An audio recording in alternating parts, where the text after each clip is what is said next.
నా ఏఆర్ రెహమాన్‌ది ఈ మధ్య ఏదో కాంట్రోవర్సీ అయింది గదా! అంటే సరిగ్గా అవకాశాలు రావట్లేదని ఏదో కామెంట్ చేశాడు అతను. అసలేమైంది ఇది? దాని గురించి చెప్తారా? కాంట్రవర్సీలు ఏం కాదు. అవకాశాలు లేకుండా పోతే ఎన్ని రోజులు వస్తాయి? కొద్ది రోజులు వెలిగాడు. హ్మ్. ఇంక తర్వాత ఇంక అవకాశాలు ఏముంది? అవును. కాకపోతే ఆయన ఏదో వేదన పడ్డాడు. నాకు నా కులం మతం ఏదో చెప్పుకున్నాడు. దాన్ని మన వాళ్ళు ఏదో ఒకటి చేస్తూ ఉంటారు కదా. అవును. ఏమి మీడియా లేకపోతే ఏమీ లేదు. ఇప్పుడు ఒకరు తలుక్కుమంటే మొత్తం వచ్చేస్తారు మీడియాలోకి ఇలా చెప్పుకోవడానికి. నీకు సినిమా ఫీల్డ్కి సంబంధించి ఏవి కూడా అన్నీ కరెక్ట్గా ఉండవు. సగం బయటకు వచ్చేది 70% ఆ నిజాలు చెప్పరు. అవును. కానీ ఏఆర్ రెహమాన్ ఏంటంటే ఒక్క విషయంలో చాలా గ్రేట్ అతను. సరే అతనికి అవార్డులు అవి వచ్చి అది పక్కన పెడదాం. అవును. అతను రోజా సినిమా ఫస్ట్ సినిమా కదా. దానికి ముందు చాలామంది మ్యూజిక్ డైరెక్టర్కి కీబోర్డ్ ప్లేయింగ్ చేస్తున్నాడు కదా అతను. మెయిన్ కీబోర్డ్ మెయిన్ మ్యూజిక్కి. ఇళయరాజాకి వాయించాడు, రాజ్కోట్కి చాలామందికి వాయించాడు కదా అతను. వీళ్ళందరూ ఆయనకి అవార్డులు వచ్చిన తర్వాత మా శిష్యుడు మా శిష్యుడు మా శిష్యుడు అని చెప్పుకునేది. కానీ అతను మ్యూజిక్ డైరెక్టర్ అయిన తర్వాత చాలామంది పడిపోయినారు తమిళ్లో. పెద్ద పెద్ద వాళ్ళని మడబెట్టేశాడు అతను, సింగర్స్తో సహా. అప్పటి వరకు బాలసుబ్రహ్మణ్యం గారు, మనం జానకమ్మ చిత్ర గారు వీళ్ళకి వస్తున్నారు కదా, వాళ్ళు కూడా బ్రేక్ పడిపోయింది అక్కడ. అతను ఫస్ట్ మ్యూజిక్ డైరెక్టర్గా, అంటే వీళ్ళకి ఎవరికి చాలామంది తెలియదు. నేను అప్పుడు తమిళనాడులో ఉన్నాను, నేను జాబ్ కోసం పోయి సంవత్సరానికి 1 నెల ఉండేది. మనకు అక్కడ అక్క వాళ్ళు ఉంటే వాళ్ళు చెప్తునేది ఆ స్టేట్మెంట్స్ అన్నీ. నాకు మాత్రం తెలుసు కాదు కదా. ఏఆర్ రెహమాన్ ఫస్ట్ స్టేట్మెంట్ ఇచ్చాడు అతను, నేను కొత్త వాళ్ళకి అవకాశం ఇస్తాను అని. అలాంటి స్టేట్మెంట్ ఏ మ్యూజిక్ డైరెక్టర్ ఇవ్వాల అంటే నాకు తెలిసినంత వరకు.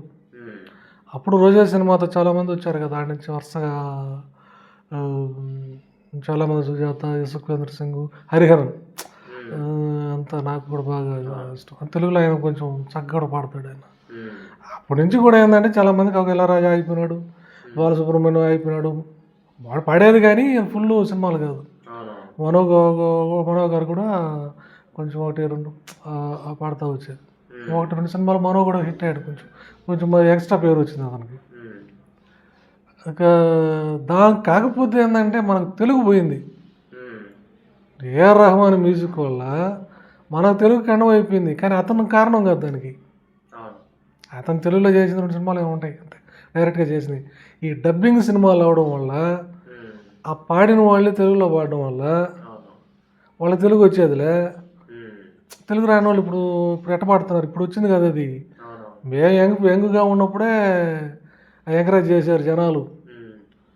ఆ తెలుగు కొత్తగా ఏదో వెరైటీగా అనిపించింది అప్పుడు జనాలకి, ఆ మ్యూజిక్కి దానికి.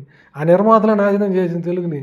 ఆ డబ్బింగ్ సినిమాలన్నీ వాళ్ళ చేత పాడించి అది వెరైటీకి రావడానికి నాటి నుంచి వరుస పట్టింది ఆ తెలుగు పోవడం అనేది.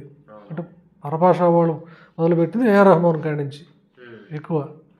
మరి అదే టైంలో పాడుతా తీగ కూడా స్టార్ట్ అయ్యి ఉంటుంది కదా. పాడుతా తీగ 4 సంవత్సరాల తేడా ఉంది. 96లో వచ్చింది.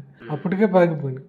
ఈ తెలుగు పిల్లకాయలు వచ్చిన వీళ్ళు కూడా ఇప్పుడు అదే విధంగా పాడే పరిస్థితికి వచ్చింది. ఎందుకంటే మళ్ళీ తమిళ డైరెక్టర్లు వచ్చేసారు కదా, అతమన్నో కానీ ఇంకొకరు అంతా వచ్చేసి గందరగోళం అయిపోయింది. అది ఇప్పటి నుంచి కాదు, అప్పటి నుంచి స్టార్ట్ అయింది అది.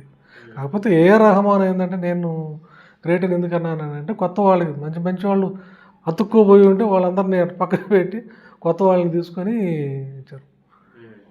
అదే ఆ విషయంలో గొప్ప విషయం. మిగతా అన్నీ ఏంటంటే, ఈ నాకు అవకాశాలు రాలేదు, ఎన్ని రోజులు ఉంటాయి. ఇప్పుడు ఇళయరాజా అయిపోయినాడు, పెద్దవాళ్ళు ఆగిపోతూ ఉంటారు, కొత్త వాళ్ళు వస్తూ ఉంటారు, ఇలా ఉంటుంది. ఇప్పుడైనా ఏంటంటే ఒక దగ్గర పని చేసేవాళ్ళు మ్యూజిక్ డైరెక్టర్ పేరు వచ్చిందంటే సీనియర్లు కొంచెం ఆగిపోతూ ఉంటారు, కొద్ది రోజులు వెలుగుతారు ఏదైనా కూడా. అట్లా కొత్త నీరు వస్తే పాత నీరు పోతూ ఉంటుంది అట్లా. అంతేగాని కాంట్రవర్సీలు చేసుకోవడం ఏమి కాదు, దాంట్లో పెద్ద విషయం ఏమీ లేదు. ఆయన బాధ ఆయన చెప్పుకున్నాడు. దాని మీడియా ఉంది కదా, మీడియా ఉండేది చేస్తూ ఉంటుంది అంతే.